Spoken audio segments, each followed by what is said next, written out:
Welcome to this edition of From the Trade Desk. I'm Jeffrey Beamer. Today we're going to begin our series on collars. Collars are a way for you stock traders that love owning stock and that enjoy trading stock.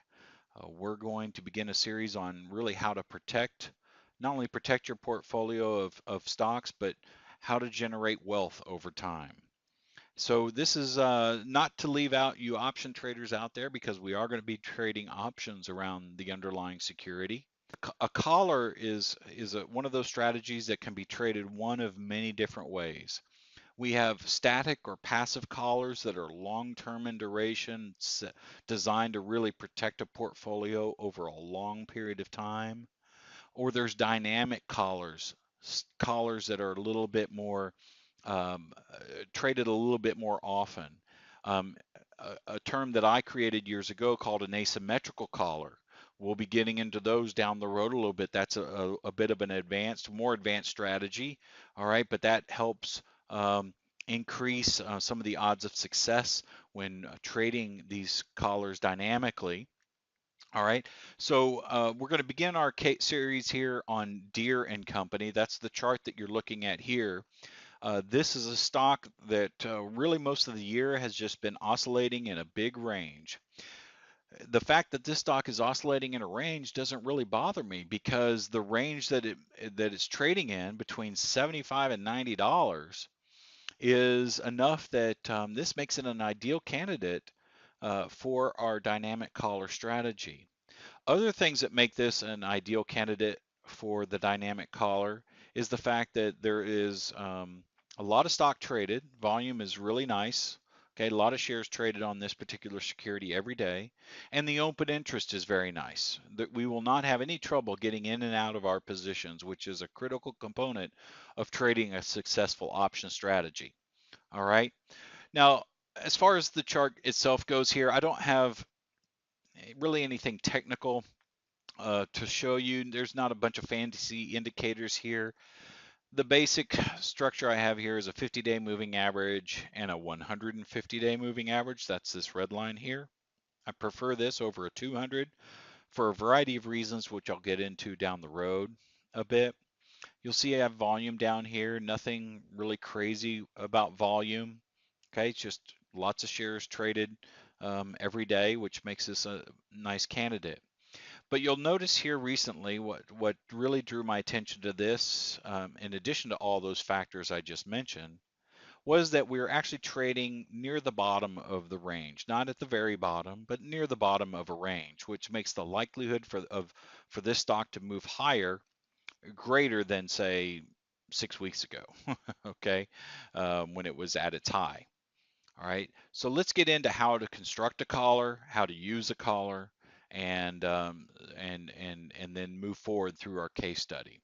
All right, so here's our case study for today. This is a collar spread. It's just 3 legs, okay? Of course, we're buying the stock. Now you're going to buy the stock in equal share amounts. So 100, 200, 300, 400, etc., and so on. Some people will ask, can I buy 150 shares? The answer is yes, but because standardized options are traded in multiples of 100, you would have more stock than you're either going to be underhedged or overhedged. In other words, we could buy one put for that 150 shares of stock, which means we would be underhedged by 50 shares, okay, or 50 deltas. Or we could buy 2 puts for the 150, and then we'd be overhedged. Now, overhedging is not a problem during bear markets, but right now we're in a bullish market. We have a stock that's technically at some recent lows. We're more in of a bullish posture here, so we want to do things, symmetrically. So we're going to buy 100 shares of stock. Now you'll see the current price is $78.29, so purchasing 100 shares would cost you $7,829. Now, most of you are on a form of margin, which would require half of that amount, but we're still talking $3,900. So buying stock can be somewhat costly, all right? But the good news is that we are going to take out a lot of that risk that's associated with buying a higher price stock. Because as we all seen time and time again, if you don't think stocks can go to zero, you have not been trading for very long. Okay. The likelihood of that happening is not great, but anything can happen to a company. There's all sorts of things that can go on. Deer could drop from 78 to 50 tomorrow if there's any kind of accounting irregularity or there's all sorts of things that could go wrong. And so what we want to do is just protect ourselves. Now, most people protect themselves through diversification. We'll save this conversation for another day about how diversification isn't always what it seems to be. We're going to protect ourselves by buying a put option. This put option gives us the right, but not the obligation of selling our stock at a certain price by a certain date in the future. And in this case, it's going to be the September 72.50 strike put. We're going to buy that for $102 or $1.02. Remember, we multiply that times 100, so $102. That gives us insurance for the next 50 days. Now, the reason why this isn't done often, because some people look at that hedge and go, man, I got to pay $100 to protect my stock for just 50 days. Well, you do and you don't. We're going to be able to offset that cost by going out and selling a call option. And we're going to do this at a higher strike. All right, this is going to be a September 82.50 call that we're going to sell to open. The current price was $1.30 on it. And you can see that this more than covers the cost of the put in this particular scenario.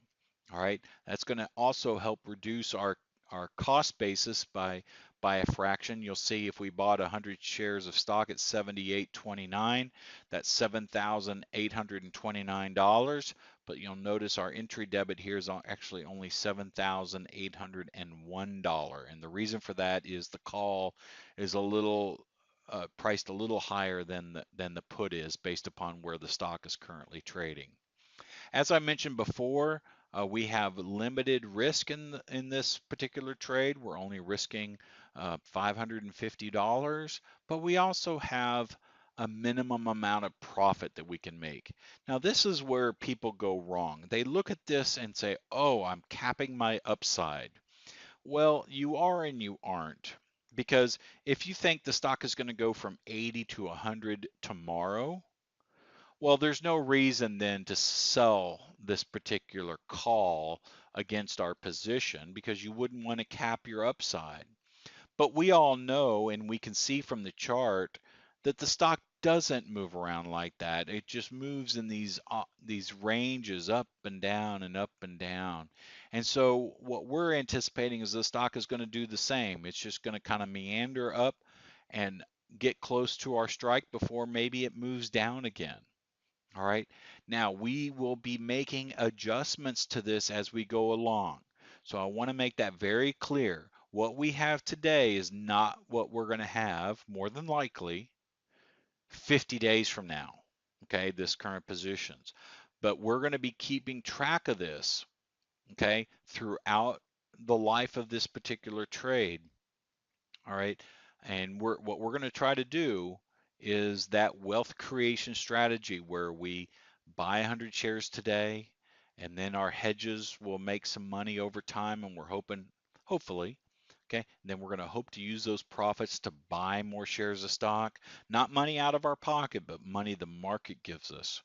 Okay, that's what we're going to use to buy more shares of stock. And we're just going to rinse, repeat, rinse, repeat, rinse, repeat, and do it over and over and over again. Okay, I've done this for many years and I've had great success with these dynamic collars. All right, if we go down and look at this risk graph down below, you can see for you option traders that know risk graphs, this is what's called as a bull call spread or buying the call spread. That is this risk graph here. We have limited risk to the downside and we have limited reward to the upside.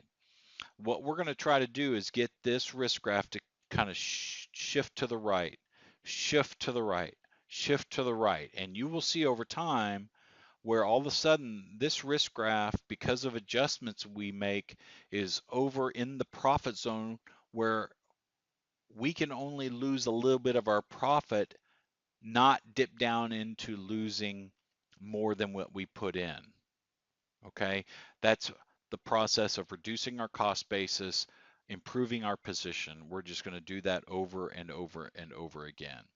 All right, so this is our case study for today. Again, we're beginning our process of managing dynamic collars, and we're going to focus on Deere and Company. DE is the symbol here. Earnings are about 3 weeks away, but that's not going to bother us because we have a collar on. We're going to be prepared. All right, so we're going to initiate this trade by buying 100 shares of stock and buying a September 72.50 put to protect it. You can do that as one order. That would be a synthetic call. That's what that trade is known as. Once that is filled, then I would go out and sell this September 82.50 call against it, all right, and reduce the cost of our hedge. And it would also, in this case, if we sell it more than this put is worth, it would also reduce our cost basis on the stock. So this is our case study today from the trade desk. I hope you found it of interest. Thanks for listening, and we'll talk to you again soon. Goodbye.